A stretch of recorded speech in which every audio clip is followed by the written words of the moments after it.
তেওঁলোকে আন্দোলন কৰাটো আমাৰ বাধা নাই, কিন্তু তেওঁলোকে এটা চৰকাৰী সম্পত্তি নষ্ট কৰা তেওঁলোকৰ নৈতিক দায়িত্ব মানে অধিকাৰ নাই।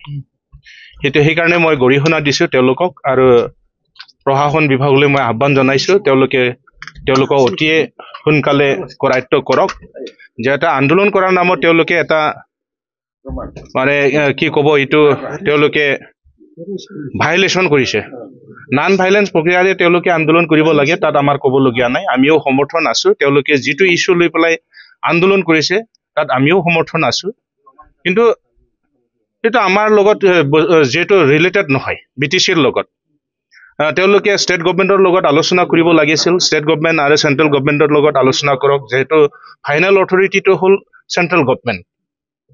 আৰু ইয়াতে আমি দেখা পাইছো যে তেওঁলোকে যি ধৰণে আন্দোলন কৰিছে যোৱাকালি, জাঠি জং লৈ পেলাই মানে যিটো আমাৰ এছেম্বলিক তেওঁলোকে এটেক কৰিলে, ইণ্টেনশ্যনেলি তেওঁলোকে কৰিছে। উদ্দেশ্য হয়তো আছিল তেওঁলোকৰ, আমাৰ যিসকল বিষয়ববীয়া বা আমাৰ EM MCLA আছে তেওঁলোকক হয়তো মাৰ্ডাৰ কৰাৰ হয়তো এটা ইণ্টেনশ্যন আছে বুলি আমি এইটো ধাৰণা কৰিব পাৰি। আৰু মই এইটোও ভাবোঁ যে যিহেতু আমি আন্দোলন কৰি পেলাই আমাৰ বড়ো ভাইসকলৰ তেজৰ বিনিময়ত আমি এই BTCটো পাবলৈ সক্ষম হৈছোঁ, এই যে BTC এছেম্বলি ইয়াত বড়োসকলৰ তেজৰ বিনিময় আছে, গতিকে তেওঁলোকে অপমান কৰিছে, আমাৰ শ্বহীদ ভাইসকলক তেওঁলোকে অপমান কৰিছে।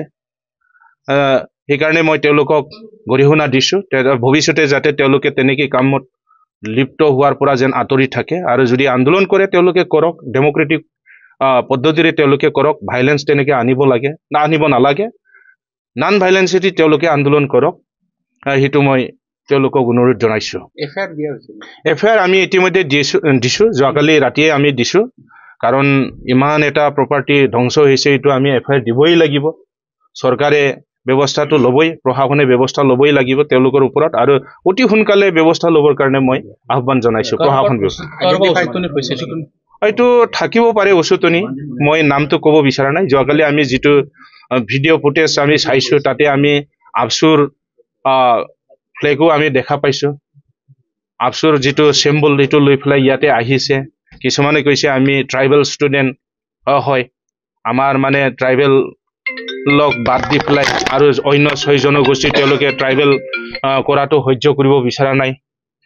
ঠিকে আছে, সেইখিনি পৰ্যায়তো তেওঁলোকে সমস্যাটো যিহেতু উদ্ভৱ হৈছে এইটো সমাধান কৰাৰ কাৰণে যেনেধৰণে আলোচনা কৰিব লাগে আলোচনা কৰক, আমিও আছোঁ।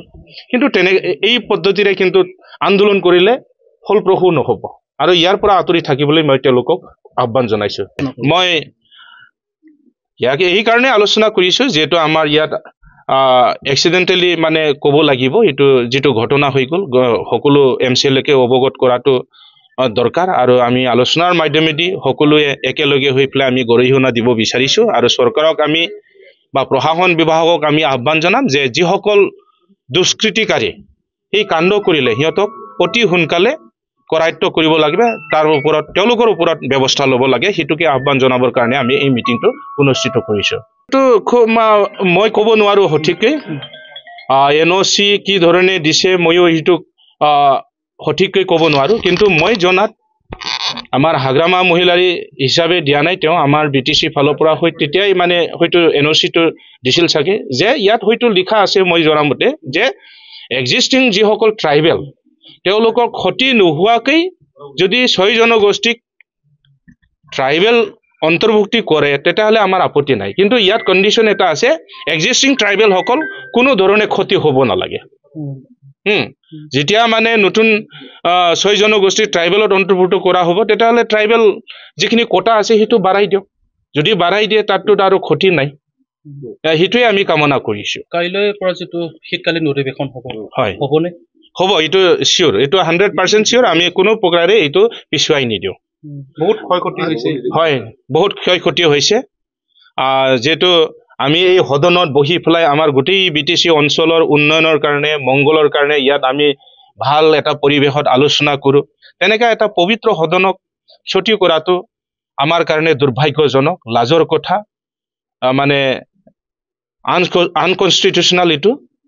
সেইকাৰণে মই তেওঁলোকক আকৌ এবাৰ গৰিহণা দিছোঁ, কাৰণ এইটো হ'ল পবিত্ৰ সদন, ইয়াত মানে ৰাইজৰ মংগলৰ কাৰণে চিন্তা চৰ্চা কৰা হয় এটা ভাল সিদ্ধান্ত লৈ কেনেকৈ আমাৰ BTCটো উন্নতি কৰিব পাৰে সেই সকলোবোৰ কথা আমি এই সদনত আলোচনা কৰি এটা সিদ্ধান্তত উপনীত হওঁ আৰু সেইমতে আমি কাম কৰি যাওঁ গতিকে ক্ষতি হৈছে সেইটোতো আমি আকৌ ব্যৱস্থা ল'ব লাগিব আকৌ বনাব লাগিব গতিকে তেনে আমাৰ ডেভেলপমেণ্টৰ কাৰণে যিখিনি টকা আহে সেই টকাই আমি ইয়াত ব্যৱহাৰ কৰিব লাগিব তেতিয়া আমাৰ ৰাইজৰে ক্ষতি হ'ব যাতে ভৱিষ্যতে তেনেকা কুকাৰ্য কৰাৰ পৰা আন্দোলনকাৰীসকলে যাতে বিৰত থাকে মই সেইটোকে আহ্বান জনাইছোঁ